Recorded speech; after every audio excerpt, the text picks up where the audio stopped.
Hi, my name is Paige Rhodes, and I'm going to be your tour guide through ancient Rome.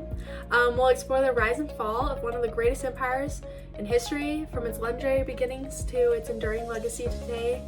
And let's dive in! Our story begins in ancient Rome with one of its most enduring legends. Romulus and Remus were twin brothers raised by a she-wolf.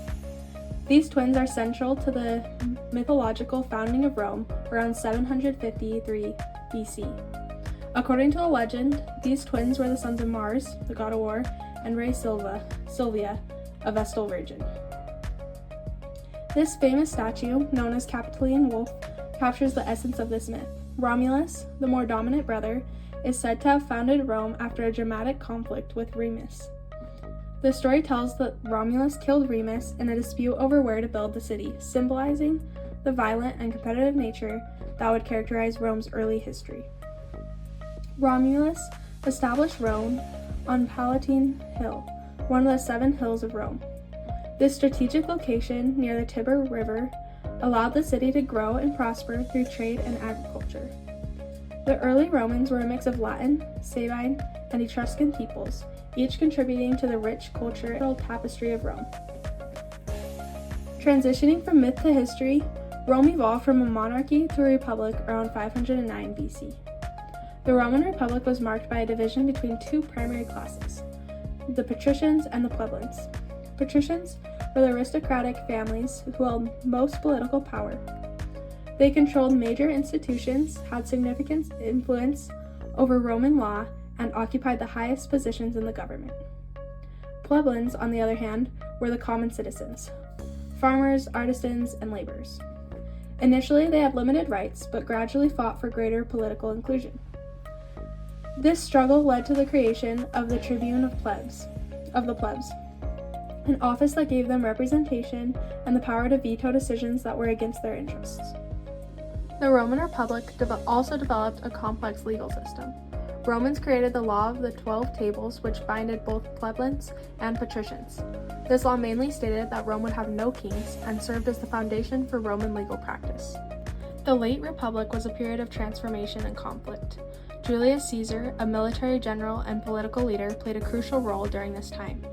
His conquests expanded Rome's territory significantly, including the dramatic conquest of Gaul, but his concentration of power alarmed many.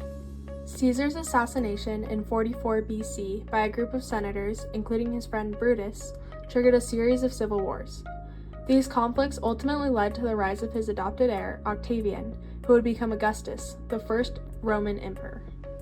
The statue Augustus of Prima Porta is a remarkable example of Roman art. Augustus is depicted in a contrapposto stance, conveying a sense of movement and vitality. This statue symbolizes his power and divine favor, showcasing the idealized form of the emperor as both a military leader and a godlike figure. His breastplate is adorned with images that celebrate his victories and divine lineage, reinforcing his authority and the legitimacy of his rule.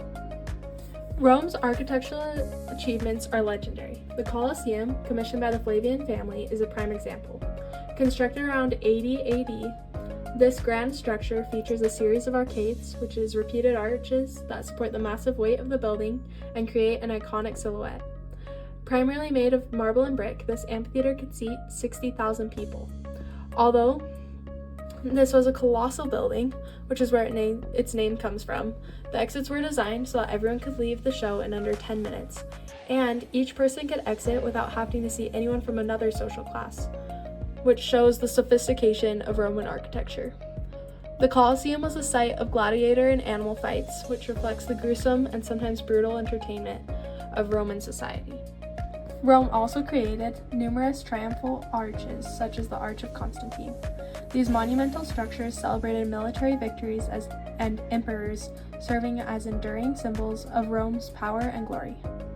Another architectural marvel is the Pantheon, which is also built in 80 AD. Its dome, resting on a massive drum, is one of the greatest achievements of Roman engineering. The Pantheon's oculus is a circle opening at the dome's apex, provides natural light and a connection to the divine. The building's innovative use of concrete allowed it to stand as a testament to Rome's architectural power.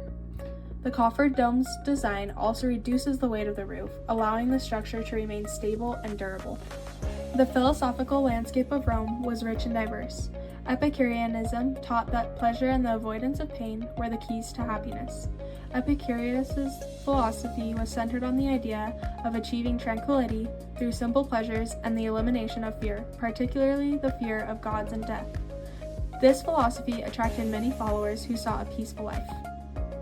In contrast, Stoicism, embraced by figures such as Marcus Aurelius, emphasized self-control, rationality, and acceptance of fate. Stoics believed that true happiness could be found by living in harmony with nature and accepting whatever happens as part of a divine plan. Stoics believe that everyone should control what they can and not let the uncontrollables in life phase them. Christianity began to emerge as a significant force during the Roman Empire's later years. The Nicene Creed, formulated in 325 AD, established key doctrines of Christian belief, particularly the nature of the Trinity. As Christianity gained prominence, it led to profound shifts in Roman society and governance.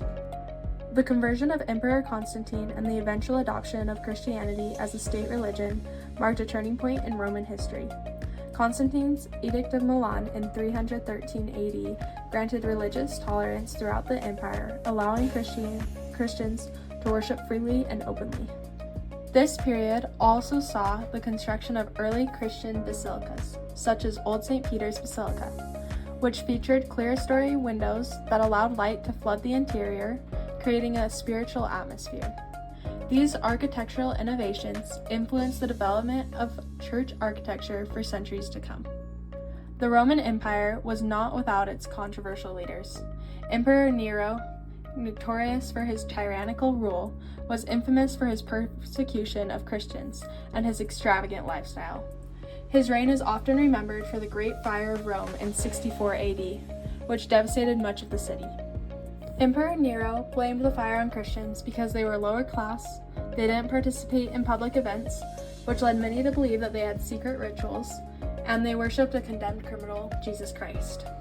Emperor Nero made many people believe Christians were evil, spreading rumors so extreme as Christians drinking babies' blood. Emperor Nero made Christianity illegal and had gruesome ways of killing Christians, including covering them in oil and lighting them on fire and feeding them to lions as entertainment. Despite such evil political figures, the empire saw significant developments and challenges. Figures like St. Peter, one of Jesus' apostles, played crucial roles in the spread of Christianity. Peter is considered to be the first pope, and his martyrdom in Rome cemented his importance in Christian history. One of the most influential figures of the late Roman Empire was St. Augustine of Hippo. Born in 354 AD in North Africa, Augustine's writings and teachings left an important mark on Christian theology and Western philosophy. Augustine's early life was marked by a search for truth and meaning. He was initially drawn to Manichaeism, a dualistic religion that posited a cosmic struggle between good and evil. Manichaeism's emphasis on the material world's consumption resonated with Augustine's own struggles with sin and desire. However, Augustine eventually became disillusioned with Manichaeism's inability to provide satisfactory answers to his spiritual questions. His search for truth led him to Neoplatonism, a philosophical system that offered a more sophisticated understanding of the relationship between the material and the spiritual worlds. Neoplatonism taught that all reality emanates from a single, transcendent source known as the One. This philosophy deeply influenced Augustine, particularly its influence on the immaterial nature of true reality and the pursuit of spiritual ascent. Augustine's spiritual journey reached its climax with his conversion to Christianity in 386 AD. His subsequent writings, such as Confessions and The City of God, combined Christian theology with Neoplatonic ideas, creating a powerful intellectual framework that shaped medieval and modern thought. In Confessions, Augustine recounts his personal struggles and spiritual awakening, offering a profound insight into the human condition and the nature of divine grace. The City of God, written in response to the sack of Rome in 410 AD, presents a vision of human history as a struggle between an earthly city characterized by self-love and pride, and the heavenly city defined by love of God and humility. Augustine's synthesis of Christian doctrine and his Neoplatonic philosophy had a lasting impact on both theology and philosophy. His ideas on original sin, divine grace, and the nature of God became fundamental to Western Christianity, while his philosophical insights influenced thinkers throughout the Middle Ages and beyond. Thanks for coming along with me through the tour of ancient Rome. I hope you got a little glimpse of how sophisticated the Romans were and how incredible their architecture was, and also better understand where our modern day beliefs come from. We'll see you guys next time. Thanks for watching.